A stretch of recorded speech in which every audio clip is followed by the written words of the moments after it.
Sveiki, bičiuliai. Džiaugiuosi, kad prisijungėte prie šitos programos, prie šios sveikatos mokyklos 9 žingsniai į gyvenimą be vaistų. Sakysite, kodėl būtent 9 žingsniai? Na, 10 žingsnių ar 10 įsakymų asocijuojasi visai su kitais dalykais. 3 žingsniai ir 4 žingsniai, žinokite, būtų per daug paprasta. Ir įvertinęs tas temas, kurias norėčiau su jumis aptarti šitoje sveikatos mokykloje, pavyko sudėti viską į pagrindinius 9 žingsnius, į 9 tokius etapus, 9 pamokas, 9 susitikimus, kuriuos mes turėsime. Taigi, 9 susitikimai. Jums patogiu laiku, jūs turėsite įrašus, žiūrėkite, kada jums tinka, kiek jums tinka, vieni ar su savo bičiuliais. Taip pat šios programos metu, per 9 savaitės, jūs gausit ne tik tai įrašus, kurių metu aš dalinsiu su jumis tomis temomis, tais patarimais, tomis įžvalgomis, bet taip pat gausite dar ir tam tikrų anketų, tam tikrų klausimų, kuriais galėsite įvertinti save, savo žinias, galbūt savo sveikatą. Kai kurie bus galbūt truputėlį keisti klausimai, kai kurie galbūt juokingi, tačiau visada jūs atsakę juos dar galėsite gauti tokią progą pažvelgti į save, į savo gyvenimą, į savo įgūdžius, į savo įpročius, į savo savijautą dar kitaip ir dar kartą. Nes sveikata toks dalykas, kuris yra tik tai mūsų pačių rankose. Jeigu kažkas teigia, kad sveikata gali pasirūpinti, jūsų sveikata gali pasirūpinti, paskirdamas jums tyrimus, daug tyrimų, duodamas jums kažkokias tai rekomendacijas gydymams, reabilitacijoms, duodamas jums daugybę vaistų, o kai tie neveikia dar šiek tiek, tai yra per drąsu. Jie žmonės prisima, tie specialistai, sakykime, prisima didelę atsakomybę, per didelę, gerokai per didelę, negu jiems vertėtų pasiimti, ir atima bet kokią progą iš jūsų būti iš tikrųjų sveikais ir rūpintis savo sveikata. Sveikata, pabrėžiu, yra jūsų rūpestis. Jeigu jūs nesirūpinsite savo sveikata, tada vaistai. Bet mūsų programa yra apie tai, kaip gyventi be vaistų. Kai kurie iš čia esančių žmonių be abejo yra, tokie, kurie gali gyventi be vaistų. Truputį galvą paskaudėjau, truputį čia, truputį peršalom. Mes žinom, kaip tai apsieiti be vaistų, kaip padėti savo kažkokiamis arbatomis, galų gale poilsiu, meditacija ir panašiai. Be abejo, yra žmonių ir gana nemažai žmonių, nes žmonės pavargę nuo vaistų vartojimo, pavargę nuo šitos rutinos ir renkasi tokias programas kaip ši. Ir aš labai tikiuosi, kad ši programa, ši sveikatos mokykla, vadinkime, iš tikrųjų bus kitokia, nei galbūt jūs bandėte iki šiol. Nes mano tikslas yra ne kažką jums įbrukti, ne kažką jūs įtikinti, o pakelti jūsų susidomėjimą, žinias, rūpestį, išmokinti jūs suprasti, kad sveikata yra jūsų pačių reikalas. Kai kurie video, kai kurie mano pasakymai bus nepatogus. Kai kurie piešinukai, grafikai jūs galbūt sukrės. Kai ką išgirsite tas pačias banales tiesas, ką girdite ir šiaip televizoriuje, internete skaitote ar kažkokiuose tai webinaruose. Taip, tos tiesos jos yra. Bet žinote, vienas dalykas žinoti tiesą, kitas faktą, visiškai kitas reikalas, kai tu žinai kodėl ir tu turi bendrą ryšį. Visi mano webinarai ir visi mano projektai, kuriuos mes darom su jumis kartu, yra skirti tam, kad mes suprastume, kas vyksta aplink mus, kas dedasi, kas mums daro įtaką, kodėl kartais mes keistus sprendimus priiminėjame. Taigi 9 žingsniai į gyvenimą be vaistų ir mes perėsim tokias temas, kurių metu suprasime, kas yra sveikata, o kas yra ligos. Migla iš tiesų yra migla. Antra tema labai svarbi ir mes pakalbėsim apie tai, kodėl mes gyvenam su vaistais. Nes norint gyventi be jų, reikia suprasti, kodėl mes gyvenam su vaistais. Kas mums tuos vaistus taip paslaugiai bruka. Aš esu gydytojas pagal išsilavinimą ir 15 metų dirbau farmacinėme versle, marketingo srityje, įvairiausių medikamentų, įvairiausi marketingai, darbas su klientais, tai yra gydytojais, farmacininkais, pacientų organizacijomis, viskas labai gražu, viskas labai gerai. Vaistai yra reikalingi, be jokios abejonės. Vaistai yra reikalingi, tai yra žmogaus išradimas ir tai yra puiku. Tačiau, kai yra perteklinis vartojimas ir kai jau pradedam vaistus vartoti nežinia kodėl, nežinia kam, tai jau yra blogai. Ir mes galime įžvelgti sąmokslo, mes galime sąmokslo neižvelgti. Ir šitoj vietoj, nuvalę visus mitus, visus tokius nesusipratimus, mes pabandysim suprasti, tai vis dėlto farmacija, farmacijos verslas, tai yra sąmokslas, ar tai yra didžiulė, nuoširdi pagalba mums. 15 metų atidirbęs farmacijos versle, aš žinau, kaip tai veikia. Aš žinau, kaip tai daroma.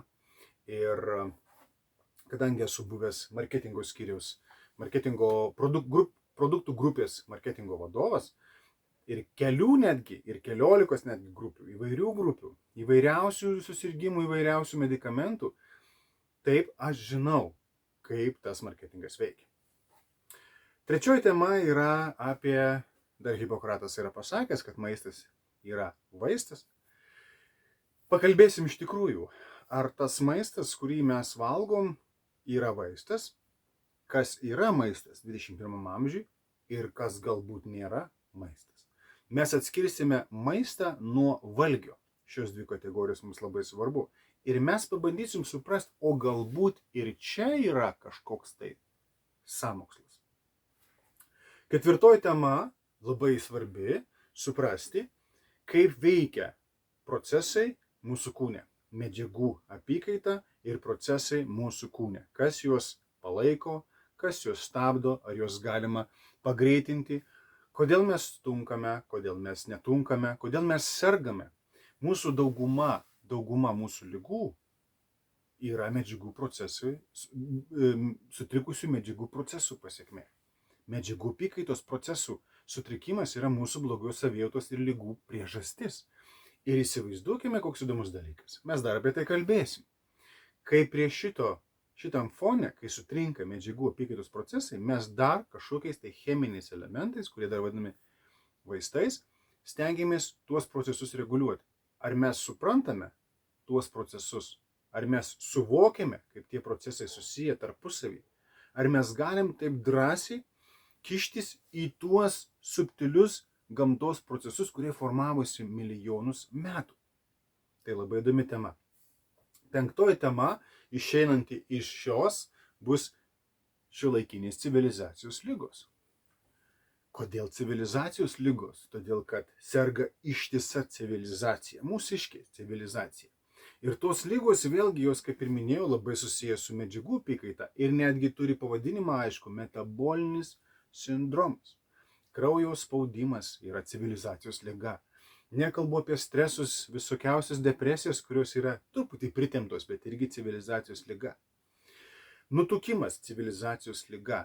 Alzheimeris, demencijos, civilizacijos lygos. Autoimuniniai susirgymai, dauguma iš jų tai yra mūsų civilizacijos lygos. Našta, pakalbėsime ir apie tai. Toliau sekantis žingsnis, jau iš kūno perėsim į psichologinius dalykus. Kaip svarbu psichologija. Kiek mes mažai žinom apie ją, kaip mes nemokam valdyti stresų, kaip mes nemokame ir pamiršome ypatingas savybės, kurias turim ypatingai moterys, tai yra savigyda. Mes pamiršome, kas yra meditacija, arba kaip tik nepamiršom, bet nugrybavom visiškai ne į tą pusę. Tuos dalykus mes pakalbėsim 6 žingsnyje. 7 žingsnis, pažvelgsim į pasaulį aplink mus. Labai įdomi tema apie gyvybę ir mikroorganizmus, kurie aplink mus yra. Ir mes pakalbėsim net ir apie žemės ūkį. Mes pakalbėsim, kodėl nualinami dirvožemiai. Mes pakalbėsim apie tai, kodėl toks nesėkmingas yra mūsų nesėkminga mūsų agrikultūra. Kodėl ūkininkai nebežino, ką daryti ir ką mes valgome, kai augina ūkininkai taip, kaip dabar augina.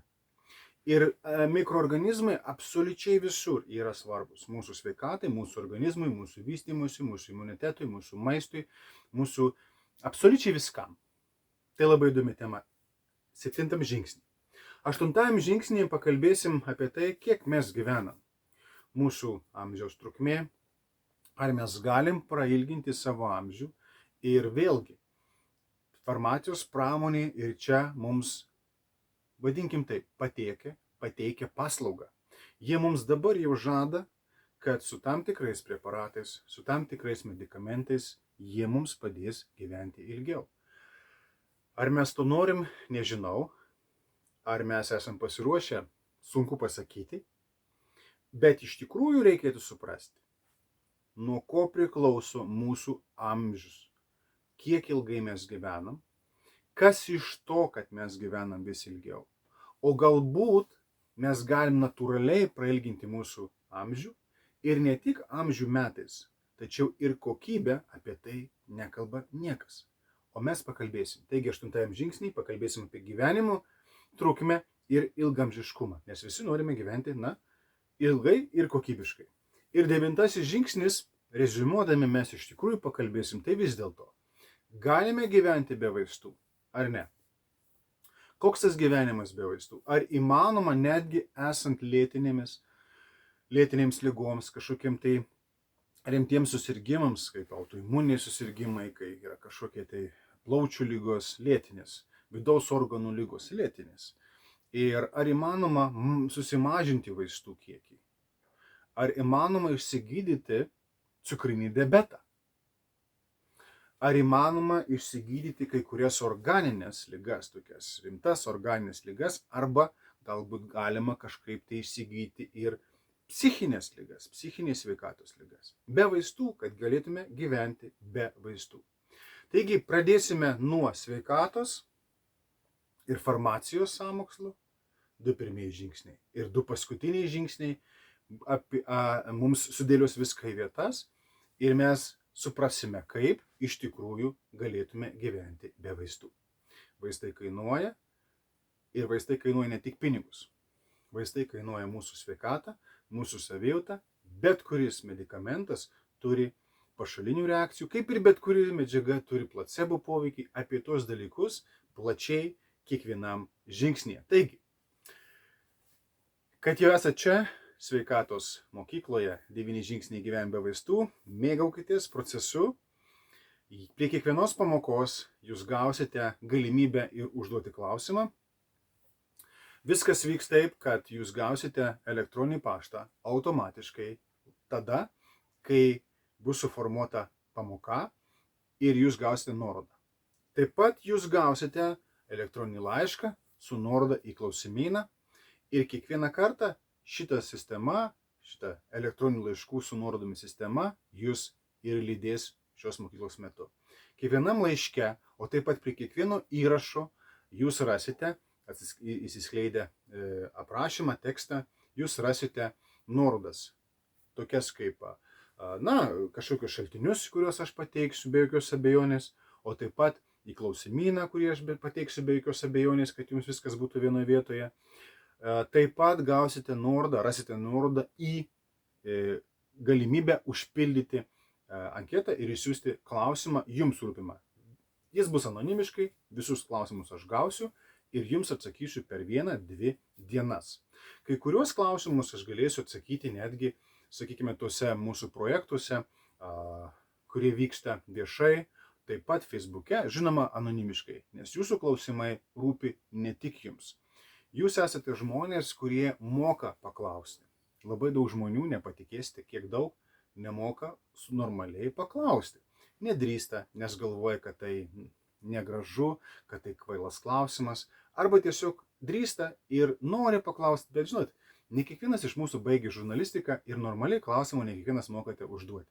Dėl to jūs esate išrinktieji, jūs esate laimingi ir mums pasisekė visiems, kad jūs esate čia, jūs smalsus, jūs domitės ir jūs galite užduoti klausimus. Kiekvienas klausimas, koks be būtų, jis bus atsakytas. Viešai, jeigu galima, arba tik anonimiškai žinoma, arba jums asmeniškai būtinai. Bus atsiųstas arba video, arba raštu, arba netgi galėsim pakalbėti skambučio metu. Taigi, gero jums laiko, daug informacijos, džiaugiuosi, kad esat kartu. Mes daug nuveiksim. Sėkmės!